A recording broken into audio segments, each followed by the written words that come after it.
Hello friends, welcome to SSC coaching centre. दोस्तों, बहुत ही important question लेकर के आया हूं, पूरा वीडियो देखिएगा। चलिए स्टार्ट करते हैं। पहला सवाल है आपका 3, 5, 9, 7, 2, 3, 3, 7, 2, 7, 3 का बहुलक और माध्यिका ज्ञात करें। बहुलक बहुलक मतलब मेड। जिनको इंग्लिश में बताना है तो इंग्लिश में समझ लें, ठीक है। हिंदी में बहुलक, हिंदी में बहुलक, ठीक है। माध्यिका का मतलब होता है इंग्लिश में मीडियन। पेन बंद हो गया, दूसरा पेन ले लेते हैं, ठीक है। मीडियन, मीडियन, मीडियन मतलब माध्यिका, मीडियन मतलब माध्यिका। अब समझना इसमें यह है कि बहुलक और माध्यिका में हमें करना क्या है। बहुलक और माध्यिका में हमें यह करना है कि हमारे पास, हमको यह देखना कि हमारे पास कौन सी संख्या सबसे ज्यादा बार रिपीट हुई है, एक ये देखते हैं। दूसरी बात यह होती है कि हम इसको सीक्वेंस में लिखते हैं। सीक्वेंस का मतलब पहले सबसे छोटा, बाद में उससे बड़ा। तो सबसे छोटा कौन है? 2, 2 है सबसे छोटा। और 2 कितनी बार है? एक बार, 2 बार ही है ना, तो 2 बार लिख लेंगे। 2 के बाद लिखेंगे 3, एक बार 3, 2 बार, 3 बार, 4 बार 3 आया है तो 4 बार 3 लिखेंगे, ठीक है। 4 बार हो गया। 3 के बाद 4 है क्या? 4 नहीं है, 5 दिया गया है। और 5 कितनी बार है? केवल एक बार 5 है। 6 दिया गया क्या? 6 नहीं दिया गया। लेकिन 7 दिया गया, एक बार, 2 बार, 3 बार 7 लिख लेंगे, ठीक है। 3 बार। 7 के बाद में कौन दिया गया है? 9, एक बार केवल लिख लिया ना। अब देखो हमने क्या बताया आपके पास, आपको बहुलक और माध्यिका ज्ञात करने के लिए सबसे जरूरी तो यह संख्या गिनो। 1, 2, 3, 4, 5, 6, 7, 8, 9, 10, 11, 11 संख्या है ना। तो देखो ये क्या है? मीडियन। मीडियन मतलब माध्यिका, माध्यिका मतलब मध्य में आने वाली संख्या। तो मध्य में कौन संख्या आएगी? 11 से 1, 2, 3, 4, 5 इधर से छोड़ दो, 1, 2, 3, 4, 5 इधर से छोड़ दो। तो मध्य में आने वाली संख्या आपके पास क्या है? 3 है। अब ये बहुलक है। बहुलक में ये बताना है कि कौन सी संख्या सबसे ज्यादा बार रिपीट हुआ है। सबसे ज्यादा बार रिपीट 3 हुआ है। 1, 2, 3, 4 बार रिपीट हुआ है, बाकी सभी संख्या कम बार रिपीट हुई है। 7 भी 3 बार रिपीट हुआ है, लेकिन सबसे ज्यादा 3 रिपीट हुआ है। तो बहुलक में हम लिखते हैं जो सबसे ज्यादा बार संख्या रिपीट हुई हो। बस हो गया आंसर, खत्म सवाल। अब देखते हैं अगला प्रश्न।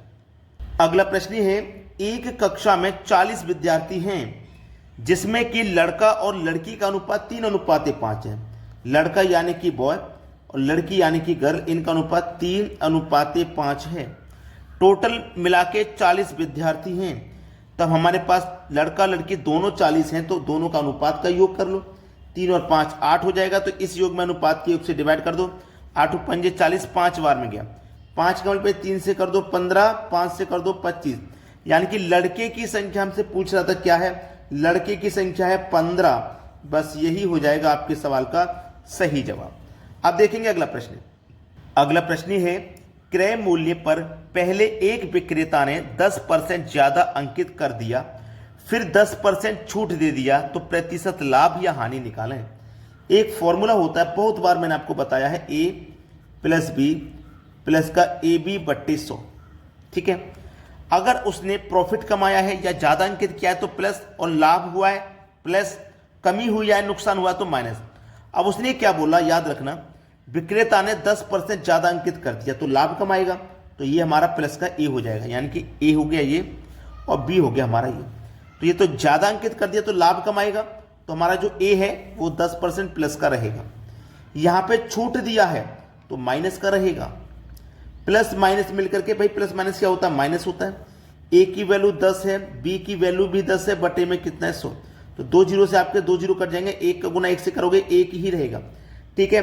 प्लस का 10 माइनस का 10 कट जाएगा, तो माइनस का बचा 1, माइनस का बचा 1। इसका मतलब है 1% की हानि होगी। माइनस में आने का मतलब है हानि होगी, और प्लस में आने का मतलब है फायदा होगा। अब देखते हैं अगला सवाल। अगला प्रश्न है, 6 वस्तुओं का क्रय मूल्य 7 वस्तुओं के विक्रय मूल्य के बराबर है, तो प्रतिशत लाभ या हानि निकालें। देखिएगा, 6 वस्तुओं का क्रय मूल्य मतलब कॉस्ट प्राइस बराबर है 7 वस्तुओं के विक्रय मूल्य। विक्रय मूल्य मतलब सेलिंग प्राइस के। अब देखो इधर कॉस्ट प्राइस रहेगा, जब मैं सेलिंग प्राइस को इधर लाऊंगा तो कॉस्ट प्राइस के बटे में सेलिंग प्राइस हो जाएगा। इधर 7 बचा, 6 को इधर लाऊंगा, 7 के बटे में 6 हो जाएगा। यानी कि कॉस्ट प्राइस 7 रुपया है, सेलिंग प्राइस 6 रुपया है।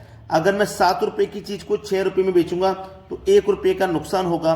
तो नुकसान हो चाहे फायदा, हमेशा कॉस्ट प्राइस पर निकलता है। कॉस्ट प्राइस 7 है और प्रतिशत के लिए हम क्या करेंगे 100 से गुना। अब देखो हमारे पास 1 रुपये का नुकसान हो रहा था ना, तो मैं इसे माइनस में ले लूंगा ताकि कंफर्म हो सके कि मुझे नुकसान ही हो रहा है। ठीक है, क्लियर है ना इतनी बात। अब सवाल में बचा क्या, कुछ नहीं, 7 से कटा दो, 7 एकम 7, 3 बचेगा 30, 7 चौकू 28, 2 बचेगा, 2 में जाएगा नहीं, 2 ऊपर बट्टे में 7, तो 14.2/7% का हमें क्या होगा, माइनस का मतलब नुकसान होगा, यानी कि हानि होगा। यह हमारे सवाल का बिल्कुल सही जवाब है। अब देखेंगे अगला सवाल। अगला प्रश्न है, एक नल एक किसी टैंक को 6 घंटे भर सकता है। ठीक है, 6 घंटे में खाली कर सकता है। एक नल है ए जो 6 घंटे में खाली कर सकता है, खाली करने वाला तो नेगेटिव लेते हैं। दूसरा नल बी है जो 18 घंटे में खाली कर सकता है, ये भी खाली करने वाला, इससे भी नेगेटिव ले लेते हैं। दोनों मिलकर कितने घंटे में खाली करेंगे, लेकिन हमें टैंक नहीं पता अभी कितना बड़ा है, तो दोनों का एलसीएम ले लो, टैंक पता लग जाएगा। 6 और 18 का एलसीएम 18 आएगा। 6 से कटा दो 3 बार, 18 से कटा दो 1 बार। इसका मतलब जो ए है वो 1 घंटे में 3 लीटर खाली करेगा, और जो बी है वो 1 घंटे में 1 लीटर खाली करेगा, और जब दोनों मिलकर के काम करेंगे तो 1 घंटे में 4 लीटर खाली करेंगे। हमें खाली कितना करना है, टोटल 18 लीटर का टैंक है, इसको खाली करना है। 1 घंटे में 4 खाली करना है, तो 4 से कटा दो, 4 चौकू 16, 2 बचेगा, 2 ऊपर बटे में 4 आ जाएगा। बस यही है हमारे सवाल का आंसर।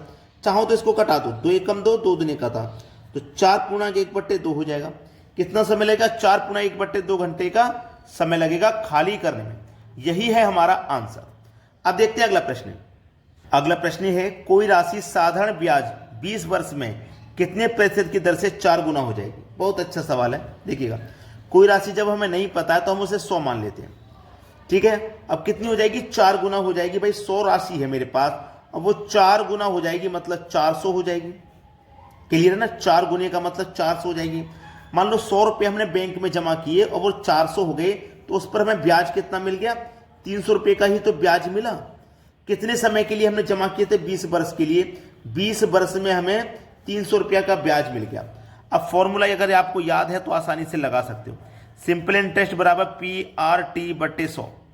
ठीक है, अब देखो साधारण ब्याज हमें कितना मिला, सिंपल इंटरेस्ट 300 रुपया, प्रिंसिपल हमने 100 माना है, रेट हमारा निकालना है, टाइम है 20 वर्ष का, बटे में 100, 100 से 100 कट जाएगा, और 20 से जब मैं इसको कटाऊंगा तो ये 15 बार में कट जाएगा। इधर क्या बचा, R, यानी कि रेट आपके पास कितना हो गया, 15% का रेट निकल के आ गया। यही है आपके सवाल का बिल्कुल सही आंसर।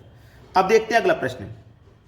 अगला प्रश्न है, 15 व्यक्ति प्रतिदिन 8 घंटे काम करके काम 15 दिन में समाप्त करते हैं। 15 व्यक्ति, ठीक है याद रखना, 15 व्यक्ति 15 दिन में काम को समाप्त करते हैं, 8 घंटे प्रतिदिन काम करके, बराबर। फिर बाद में क्या करना है, कितने व्यक्ति, यहां तो 15 थे, यहां नहीं पता कितने व्यक्ति 10 दिन में काम समाप्त करते हैं 6 घंटे प्रतिदिन काम करके।